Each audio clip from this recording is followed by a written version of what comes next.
Amém. Glória a Deus. Nada pode nos separar do amor de Deus.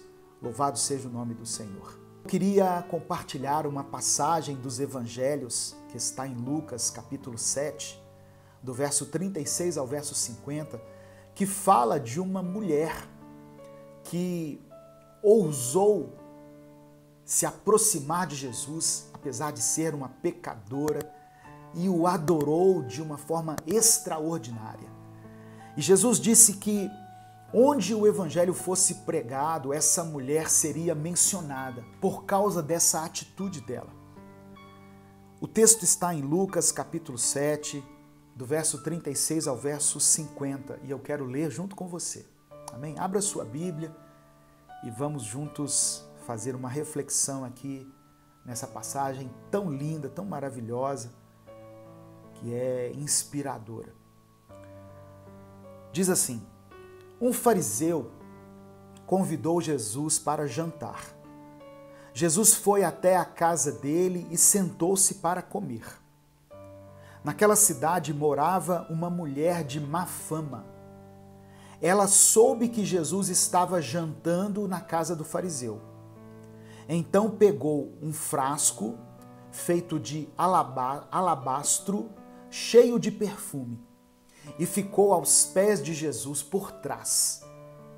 Ela chorava e as suas lágrimas molhavam os pés dele. Então ela os enxugou com os seus próprios cabelos. Ela beijava os pés de Jesus e derramava o perfume neles. Quando o fariseu viu isso, pensou assim: se este homem fosse de fato um profeta, saberia quem é esta mulher que está tocando nele e a vida de pecado que ela leva. Verso 40, Jesus então disse ao fariseu: Simão, tenho uma coisa para lhe dizer. Fale, mestre, respondeu Simão. Jesus disse: 2 homens tinham uma dívida com um homem que costumava emprestar dinheiro. Um deles devia 500 moedas de prata e o outro 50.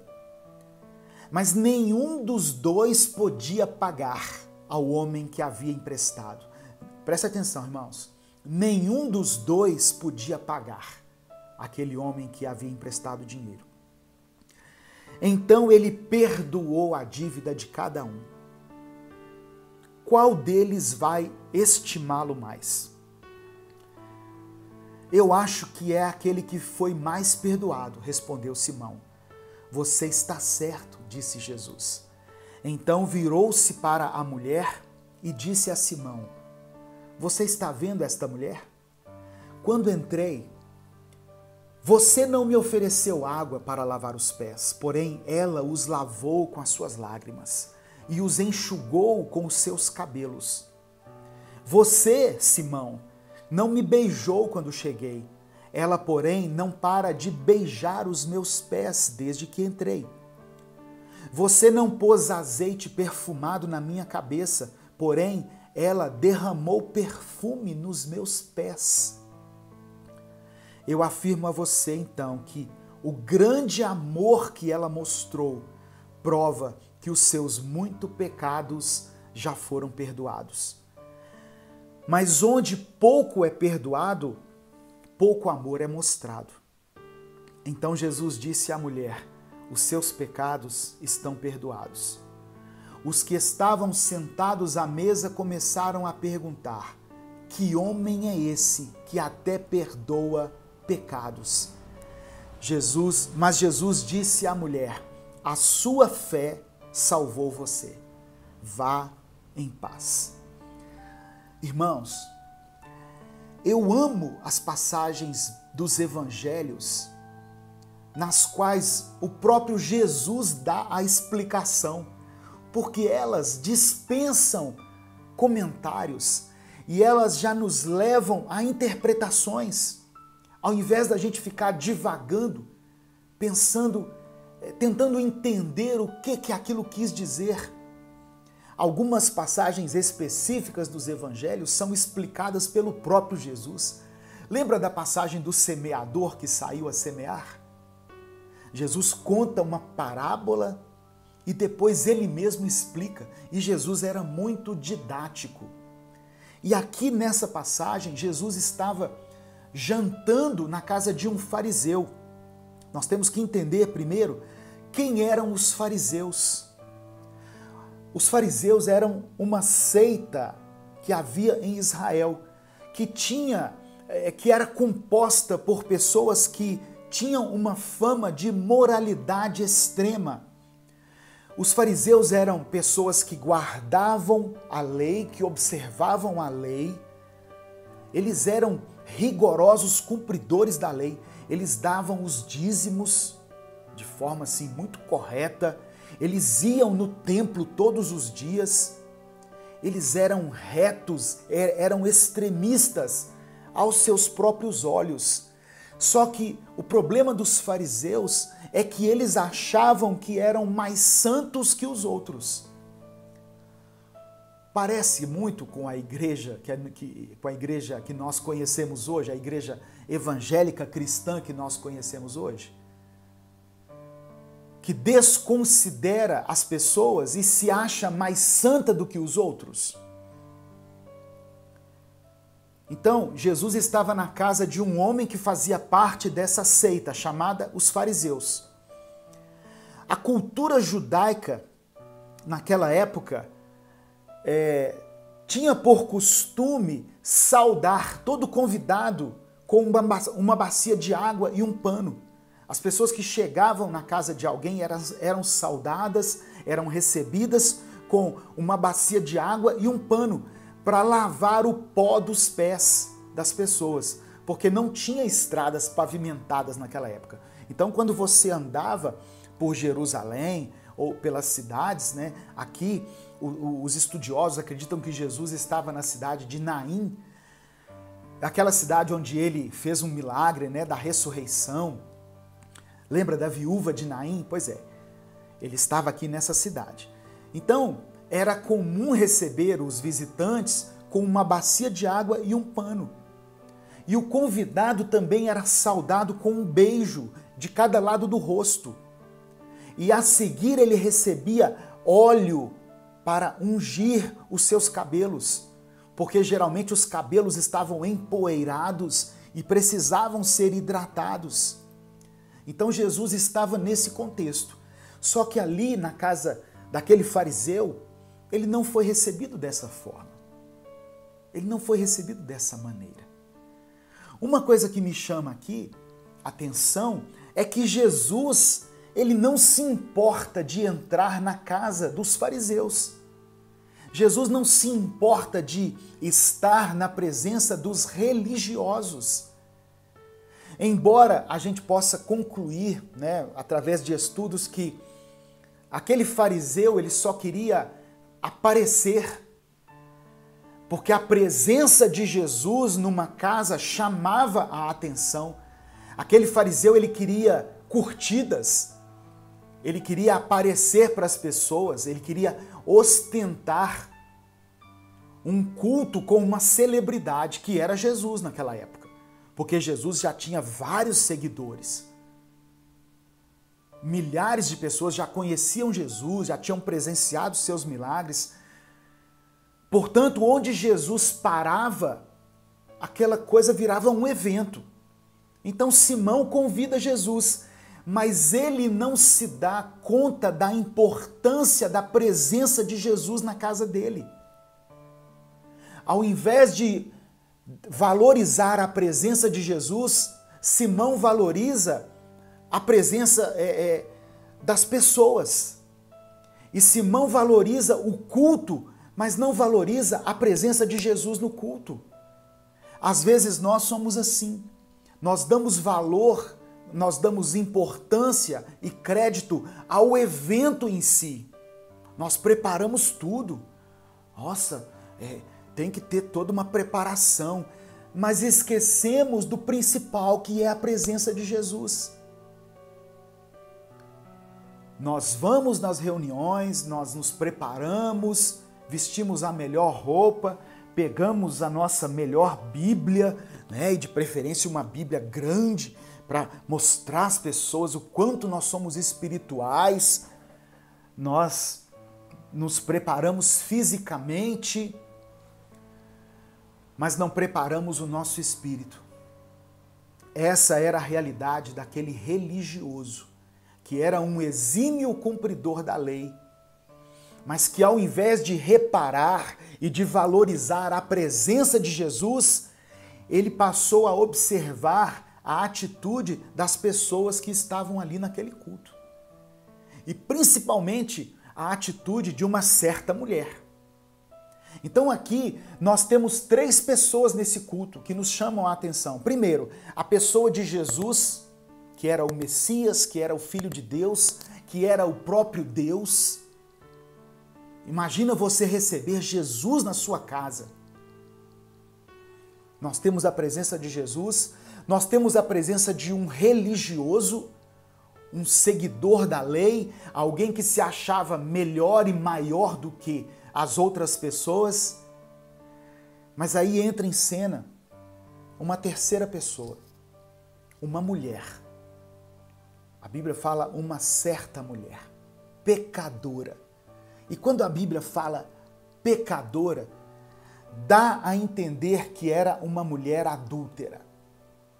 Dá a entender. O texto não fala especificamente assim, mas dá a entender que era uma mulher que vivia em adultério. Então essa mulher entra em cena, ou melhor, ela rouba a cena.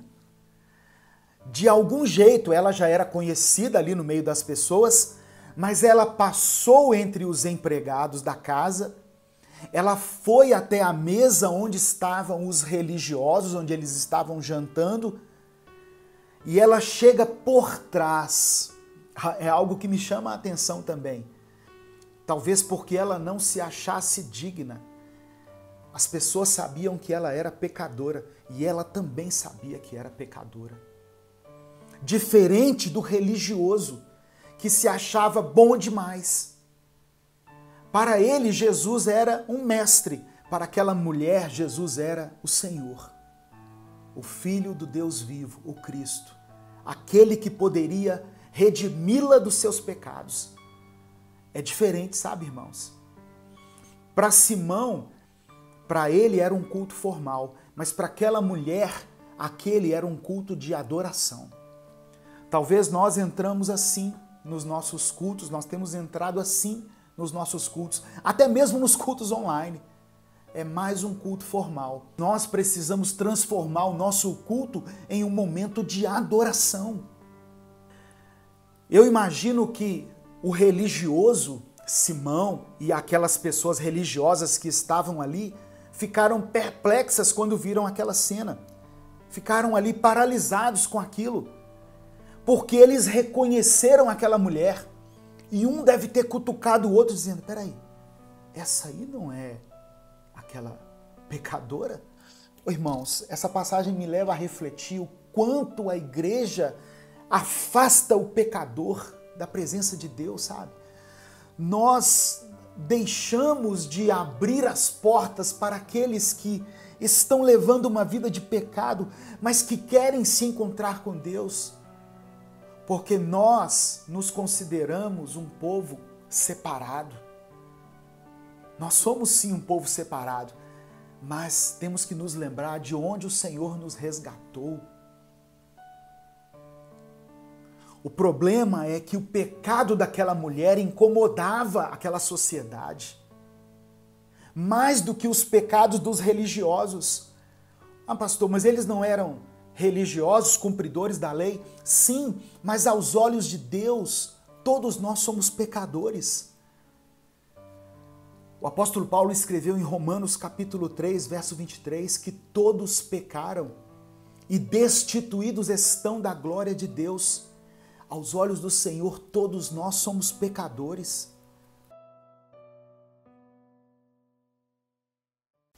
A vida de Sansão, ela ilustra que nem sempre um bom começo é garantia de um bom final. Salomão escreveu em Eclesiastes capítulo 7, versículo 8 o seguinte: melhor é o fim das coisas do que o seu princípio. Sansão teve um começo brilhante, um homem cheio do Espírito Santo, cheio da força física, usado por Deus, separado por Deus, escolhido pelo Senhor para ser o libertador do povo. Olha que tremendo! O nome dele significa ensolarado.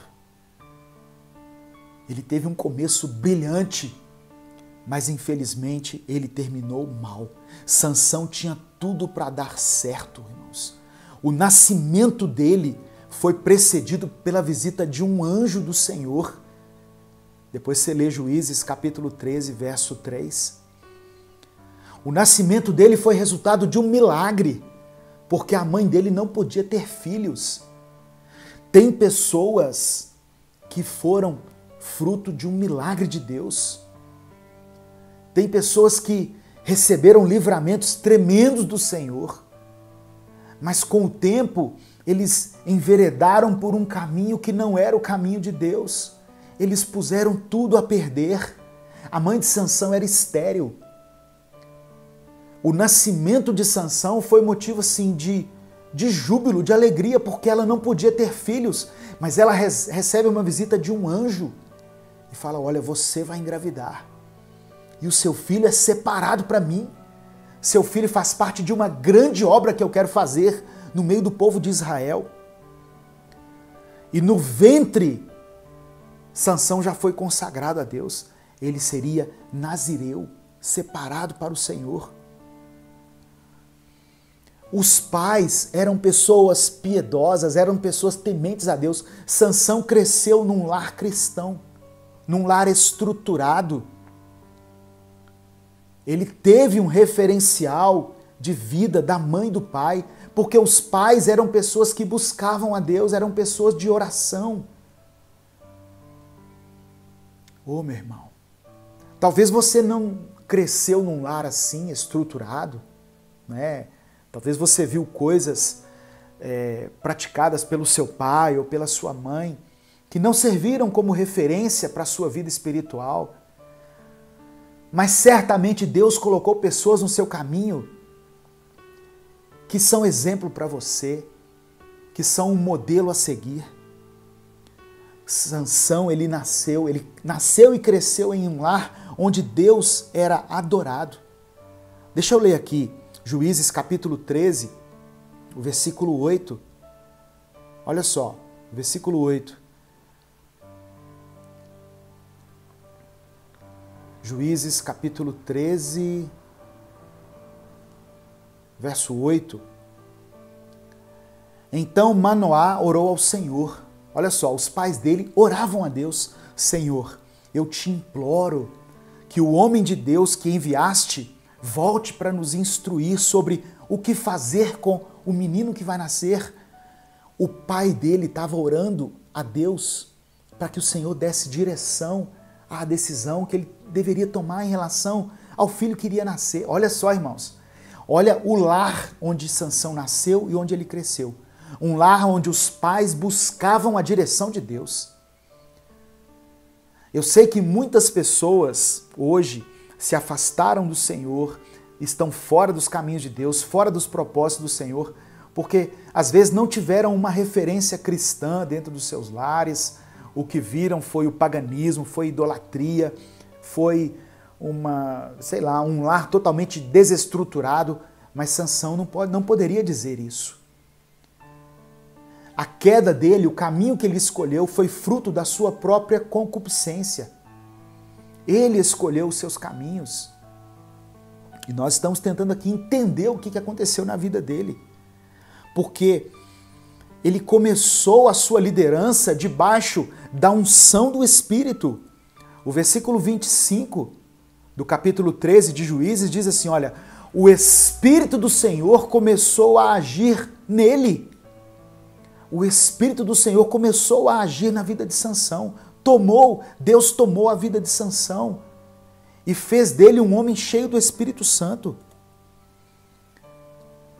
Já antes de nascer, os pais dele já já tinham recebido a revelação de qual seria a missão dele, o propósito da vida dele, que era libertar Israel.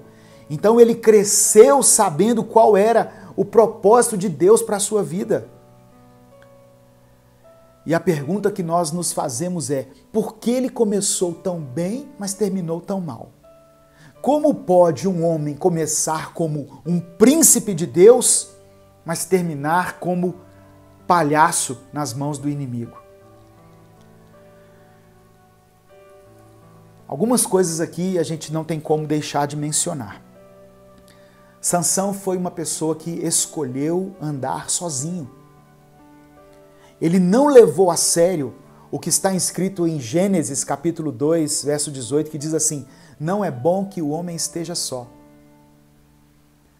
Em Eclesiastes capítulo 4, verso 9, diz assim: é melhor ser dois do que um. O cordão de 3 dobras não se quebra com facilidade. Então Sansão, quando ele faz as suas escolhas, ele faz sozinho. Ele não considera a opinião de outras pessoas. Ele não considera a opinião de seu pai, da sua mãe. Na sua mente, ele toma as suas decisões sozinho, sem consultar outras pessoas. Ele já chegou da terra do inimigo com uma decisão tomada. Então Sansão foi alguém que escolheu andar sozinho. E é interessante que quando a gente começa a examinar a vida de grandes homens, né, de Deus na Bíblia, nós vemos que esses homens andaram com pessoas. Jesus, mesmo sendo filho de Deus, mesmo sendo Deus, mesmo sendo cheio do Espírito Santo, ele escolheu andar com os 12, ele andou com pessoas. Paulo, a maior referência, né, de liderança cristã no Novo Testamento, andou com pessoas, discipulou pessoas, fez as suas missões com Barnabé, com Silas, discipulou Timóteo, Tito, andou com pessoas, foi acolhido na casa de pessoas. Às vezes, as pessoas é que vão fazer a diferença na nossa vida. E eu sei que muitas pessoas estão sentindo essa falta de contato com pessoas por causa da pandemia. E isso é natural. Mas você pode amenizar isso, não se misturando, não entrando em aglomerações, mas fazendo uma chamada de vídeo, sabe? Se comunicando. Nós temos várias formas de comunicação hoje em dia, mas nós preferimos nos isolar. Sansão, um dos erros dele foi querer andar sozinho. Moisés, em Êxodo capítulo 18, mostra Moisés recebendo um conselho do seu sogro, de um homem chamado Jetro. Moisés estava aconselhando uma fila de gente que não terminava nunca. E Jetro falou assim: não, você não precisa fazer isso sozinho. Escolha homens que vão te ajudar, porque senão você vai desfalecer, você vai morrer de cansaço, Moisés. Então Moisés ouviu pessoas. Davi, quando pecou, ele estava sozinho, né? Mas para que ele voltasse a ter o seu ministério restaurado, ele precisou ser confrontado por um homem chamado Natã, um profeta. Josué andou com Moisés. Enfim, são várias menções na Bíblia aqui. Então, nós precisamos ter alguém a quem nós prestamos contas. A minha esposa costuma dizer assim: você não quer prestar contas, não se case. Porque quem anda sozinho, irmãos, a tendência é andar por caminhos errados, é fazer coisas erradas. Diga onde você está indo, com quem está indo, o que você está fazendo. Isso chama-se prestação de contas.